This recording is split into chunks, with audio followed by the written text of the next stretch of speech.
الحمد لله رب العالمين وبه أستعين وأشهد أن لا إله إلا الله وحده لا شريك له وأشهد أن محمدا عبده ورسوله صلى الله عليه وعلى آله وصحبه وسلم تسليما كثيرا. أما بعد، عن جابر بن عبد الله رضي الله عنهما قال: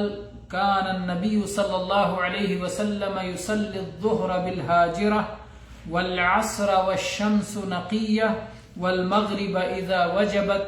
والعشاء أحيانا وأحيانا إذا رآهم اجتمعوا عجل وإذا رآهم أبطأوا أخر والصبح كان النبي صلى الله عليه وسلم يصليها بغلس. أخرجه البخاري في مواقيت الصلاة، باب وقت العصر، وفي باب وقت الظهر عند الزوال، وفي باب ما يكره من النوم قبل العشاء، وفي الأذان باب القراءة في الفجر، ومسلم في المساجد باب استحباب التبكير بالصبح في أول وقتها وهو التغليس وبيان قدر القراءة فيها، والنسائي في المواقيت باب أول وقت المغرب. گرامی قدر خواتین و حضرات، کتاب عمدۃ الاحکام سے حدیث پڑھنے پڑھانے کا جو یہ سلسلہ اللہ کے فضل و کرم سے جاری ہے، اس میں آج ہم کتاب الصلاح میں باب المواقیت کی یہ حدیث پڑھ رہے ہیں، جس کی روایت جابر ابن عبداللہ رضی اللہ عنہما سے ہے. وہ بتاتے ہیں کہ نبی کریم صلی اللہ علیہ وسلم صلاۃ پنج وقتہ کب کب ادا کیا کرتے تھے. انہوں نے بتایا: کان النبی صلی اللہ علیہ وسلم یصلی الظہر بالحاجرہ، نبی کریم صلی اللہ علیہ وسلم ظہر ادا کیا کرتے تھے، صلاۃ ظہر پڑھا کرتے تھے حاجرہ کے وقت. حاجرہ کیا ہے؟ حاجرہ یہ حجر سے ہے. حجر کے معنی چھوڑنا ہوتا ہے عربی زبان میں. تو جس وقت دوپہر ہو جانے کی وجہ سے، سخت گرمی ہو جانے کی وجہ سے، زوال ہونے کے بعد لوگ اپنا کام کاج چھوڑ دیتے ہیں اور اپنے اپنے گھروں میں سائے میں پناہ لیتے ہیں، تو اس وقت اللہ کے نبی کریم صلی اللہ علیہ وسلم ظہر پڑھا کرتے تھے، یعنی زوال کے بعد سخت گرمی کے وقت میں. تو یہ حاجرہ کا وقت ہوتا ہے، زوال کے بعد کا سخت گرمی کا وقت. تو اللہ کے نبی کریم صلی اللہ علیہ وسلم ظہر کو اس وقت ادا کیا کرتے تھے. ظہر کو زوال کے بعد سخت گرمی کے وقت میں، جو اس کا اول وقت ہے،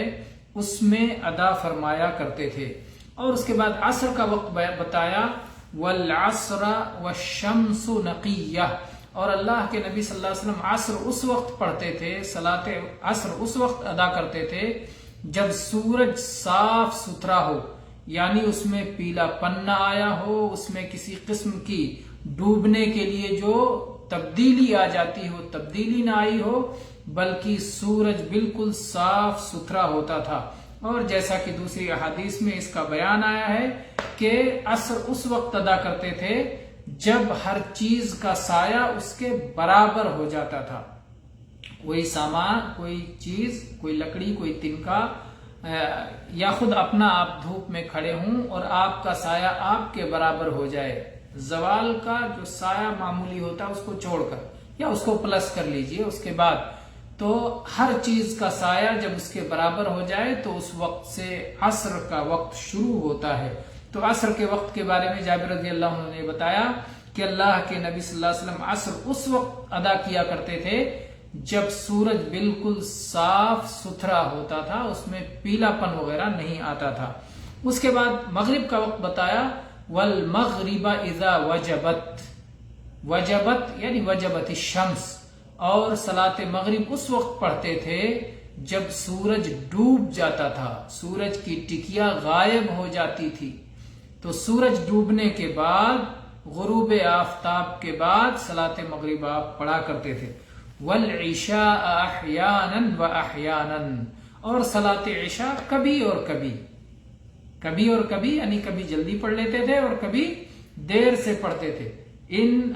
صلوات کے بارے میں یعنی 3 کا ذکر ہوا، ظہر کا، عصر کا اور مغرب کا، تو ان کا ایک وقت بتا دیا کہ ظہر زوال کے بعد سخت گرمی کے وقت میں، اور عصر جب سورج بالکل صاف ستھرا ہوتا تھا، اس میں کسی قسم کی تبدیلی نہیں آئی ہوتی تھی، اور مغرب سورج ڈوب جانے کے بعد۔ یعنی ان صلاتوں کو اپنے اول وقت پہ ہی اللہ کے نبی کریم صلی اللہ علیہ وسلم ادا فرما لیا کرتے تھے۔ البتہ عشاء کا معاملہ یہ تھا کہ آپ کو عشاء میں تاخیر پسند تھی، لیکن آپ ایسا نہیں ہے کہ ہمیشہ تاخیر ہی سے پڑھتے تھے، کبھی عشاء کا وقت شروع ہوتے ہی ابتدا میں بھی پڑھ لیا کرتے تھے۔ تو کہتے ہیں اذا رآہم اجتمعوا عجل واذا رآہم ابطأوا اخر، جب آپ دیکھتے کہ صحابہ کرام رضی اللہ عنہم اجمعین اکٹھا ہو گئے ہیں تو آپ جلدی پڑھا دیا کرتے، اور جب دیکھتے کہ ان سے وہ دیر سے آ رہے ہیں، دیر سے پہنچ رہے ہیں، تو آپ بھی دیری فرمایا کرتے تھے۔ تو آپ لوگوں کی رعایت کرتے تھے، لوگوں کا خیال کرتے تھے، اور اجتماعی معاملات میں اس کی بڑی اہمیت ہوتی ہے کہ لوگوں کا خیال رکھا جائے، ان کی رعایت کی جائے۔ اگر لوگ پہلے پہنچ گئے اور آپ دیر سے ادا کرتے تو ان کو انتظار کی مشقت اٹھانی پڑتی، اور اگر آپ لوگ دیری کر رہے ہیں کسی وجہ سے اور آپ پہلے پڑھا دیتے تو صلاۃ باجماعت فوت ہو جانے کا مسئلہ ہوتا۔ اس سے اہل علم نے یہ مسئلہ بھی استنباط کیا ہے کہ صلاۃ باجماعت اول وقت سے افضل ہے۔ صلاۃ کو باجماعت ادا کرنا اول وقت ادا کرنے سے افضل ہے، کیونکہ اللہ کے نبی کریم صلی اللہ علیہ وسلم افضل وقت کی رعایت کے بجائے جماعت کی رعایت کرتے تھے۔ عشاء میں آپ کو آخری وقت میں ادا کرنا محبوب تھا، لیکن آپ صحابہ کی جماعت کی رعایت کرتے ہوئے آپ اگر وہ لوگ پہلے اکٹھا ہو جاتے تھے تو پہلے پڑھا دیتے تھے، اور اگر وہ دیر سے آتے تھے تو پھر دیر سے پڑھا کرتے تھے۔ اسی طرح سے اس کے بعد آخری صلاح کا وقت ذکر کیا، والصبح کان النبی صلی اللہ علیہ وسلم یصلیھا بغلس، اور صلاۃ صبح کو اللہ کے نبی کریم صلی اللہ علیہ وسلم دن کے ابتدائی حصے میں جب اندھیرا اور اجالا ملا ہوا ہوتا ہے، یعنی فجر کا اجالا شروع ہوتا ہے اور رات کے اندھیرے ابھی پوری طرح ختم نہیں ہوتے، اندھیرا باقی رہتا ہے، تو اسی اندھیرے میں اول وقت میں صلاۃ فجر آپ پڑھ لیا کرتے تھے۔ تو یہ حدیث بھی، جیسا کہ گزشتہ حدیث کی شرح میں یہ بات آ چکی ہے کہ فجر کو اندھیرے میں پڑھنا اور اول وقت میں پڑھنا افضل ہے، اسفار میں نہیں۔ تو یہ حدیث بھی اس کی دلیل بنتی ہے کہ نبی کریم صلی اللہ علیہ وسلم کا عام طور پر معمول یہ تھا کہ آپ تاریکی ہی میں، جبکہ فجر پوری طرح روشن نہیں ہوا ہوتا تھا، فجر کے شروع ہوتے ہی اول وقت میں، جبکہ رات کے اندھیرے اور صبح کے اجالے باہم ملے ہوئے ہوتے تھے، اسی وقت آپ فجر ادا کر لیا کرتے تھے۔ تو اس حدیث میں بہت ساری باتیں ہمیں معلوم ہوئی۔ ایک بات یہ معلوم ہوئی کہ عشاء کے علاوہ بقیہ صلوات اربعہ کو، عشاء کو لے لیں تو صلوات خمسہ ہو جاتی ہیں، تو عشاء کے علاوہ باقی صلوات اربعہ میں سبقت کرنا اور اول وقت پہ ادا کرنا افضل ہے، اور عشاء میں تاخیر افضل ہے۔ اور عشاء کا آخری وقت آدھی رات تک ہے، جس طرح کی احادیث آئی ہیں، لیکن اگر مسلمانوں پر مشقت ہو تو عشاء کو بھی اول وقت میں ادا کیا جا سکتا ہے۔ اسی طرح سے اس حدیث سے یہ بات بھی معلوم ہوتی ہے کہ مقتدیوں کی رعایت کرنا یہ امام کے لیے افضل ہے، اس لیے صلاۃ ہلکی پڑھائے تو بھی ناقص نہ پڑھائے، تخفیف اتمام کے ساتھ ہو، اور اگر طویل ہو تو اتنا طویل نہ ہو کہ لوگوں کی اکتاہٹ کا سبب بن جائے۔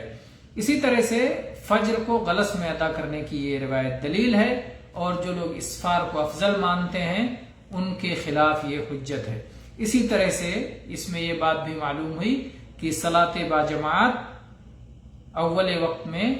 پڑھنے سے بہتر ہے، واللہ تعالی اعلم وصلی اللہ علی نبینا وسلم والحمد للہ رب العالمین.